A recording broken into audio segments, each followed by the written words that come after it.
True spiritual guidance, true channeling comes in the form of absolute total respect for the sovereignty of the person, and not in any way is trying to play on that person's greed, their lust for power or influence, their desire, and certainly is not trying to suck you into a guru trap to pick your pocket or to make themselves grandiose.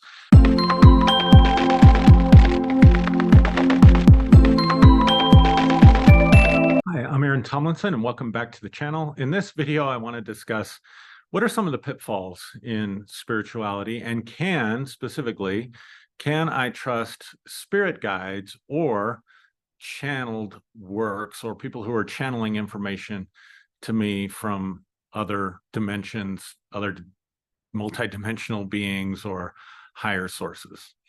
So this is kind of a touchy subject, and I'm sure it will not sit well with some of the people who follow me on this channel. So I'm just going to be sharing my personal insights from my experience and what I think, and I recognize that that's all this is. So if you disagree with it, let me know in the comments.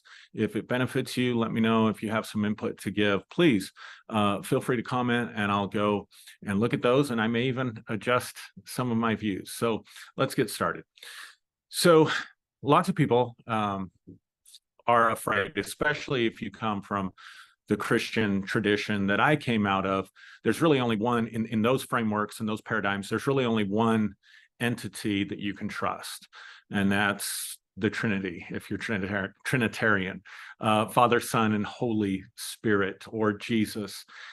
We were even suspect about angelic visions or angelic guidance, because Paul says somewhere in his writings that Satan can disguise himself as an angel of light and mislead us. Now, let's compare this to life on this planet.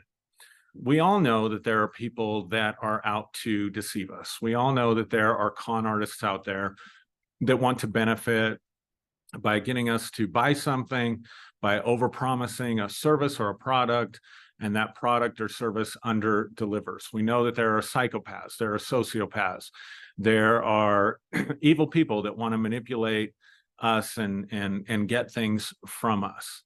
And so we have a general awareness that there exists con artists in the natural world, or in the macrocosm out there, the world outside of us. And then when it comes to spiritual things, we approach it with a little bit of naivete. And as I've talked about in past videos, we tend to believe that if something represents itself as being from the light or from a higher dimension, then it's automatically trustworthy. And that if something is dark or presents itself as something that society would call evil, like a demon or an ancient god or goddess, that it's somehow untrustworthy. Now, we all know that part of our psyche in the world, the macrocosm out there, that most people that are con artists don't just show up and say, hey, I'm evil. You know, they don't show up wearing a black hat, I'm wearing black, and say, hey, I'm here to deceive you, or I'm here to mislead you, or I'm here to do something destructive to you. No, they usually know how to appeal to our ego, how to appeal to our unmet needs or our desires for things. And by appealing to those things first, they sort of suck us into their con, or they suck us into their trap. But yet somehow we think in the spiritual world that these things don't go on, or these things don't happen. I actually tend to think that the Apostle Paul was right, that there are beings in the spiritual realm that disguise themselves as angels and beings of light, but they really have nefarious purposes.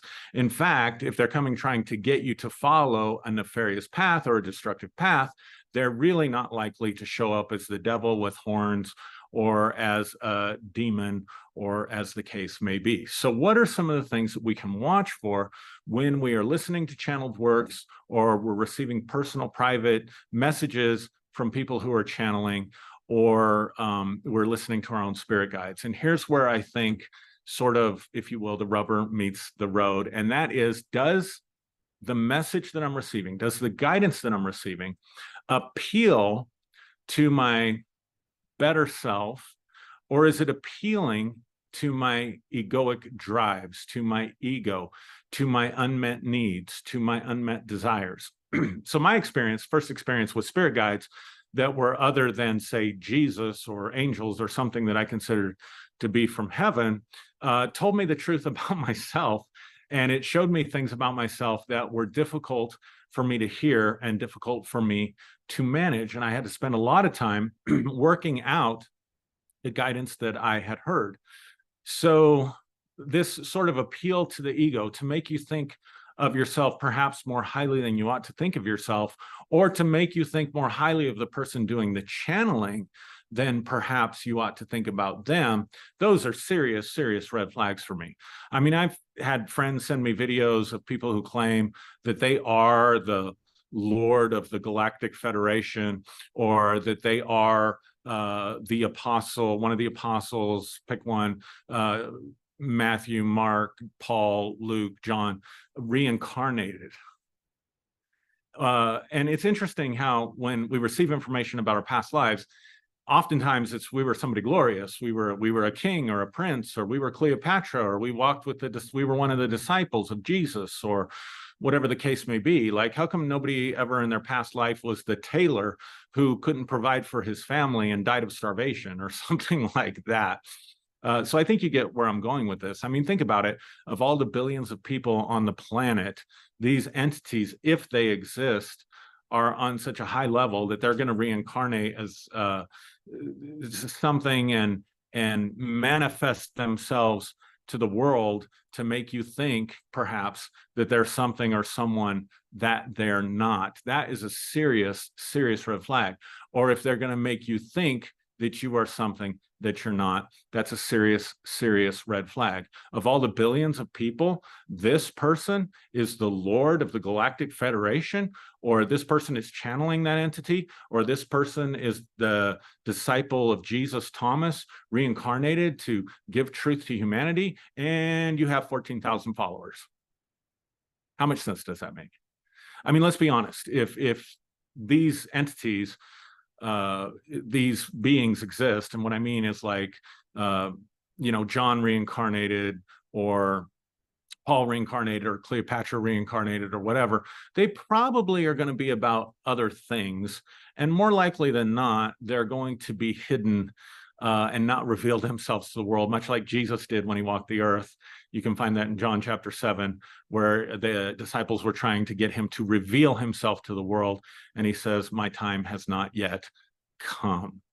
So those are some serious red flags, and I think some pitfalls that we can fall into, and I think some ways that we can identify who might have something legitimate to offer and who might just be playing us. But at the end of the day, here's what I would say when it comes to legitimate spiritual guidance, whether it come from someone who's channeling something or whether it come from our own spirit guides, and that is a respect for what I've been talking about on this channel, the inner person who lives inside your own subjective consciousness, respect for the human being, and respect for your free will. In other words, I think true spiritual guidance, true channeling comes in the form of absolute total respect for the sovereignty of the person, and not in any way is trying to play on that person's greed, their lust for power or influence, their desire, and certainly is not trying to suck you into a guru trap to pick your pocket or to make themselves grandiose. It's one of the things that we look for in mental health is we look for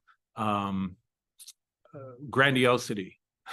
Can be a sign of a bipolar disorder or a sign of some kind of psychosis or psychotic disorder. So people who believe that they're somehow going to absolutely change the world by giving free energy to the world. That's another thing that's going on out there. Like, that would be a sign that a clinician would look at and say, there's something unstable about this person's personality. And oftentimes it's people who have these undiagnosed and untreated conditions that fall into these spiritual traps, and almost always they end up being harmful. So this is why I advocate, as I have been in the last few videos, about getting in touch with your daemon, getting in touch with your higher self, listening to the guidance that's coming from you. Listen, if you are divine, if you have an aspect of God and source inside of you, then what better guidance can you get? You can't get any better guidance. So the goal shouldn't be to be wowed and to be sucked into that which is extreme in terms of, wow, this person's channeling this entity or this person is doing that, but rather to get in touch with your higher self, to get in touch with that part of you that is divine, because there is nothing higher.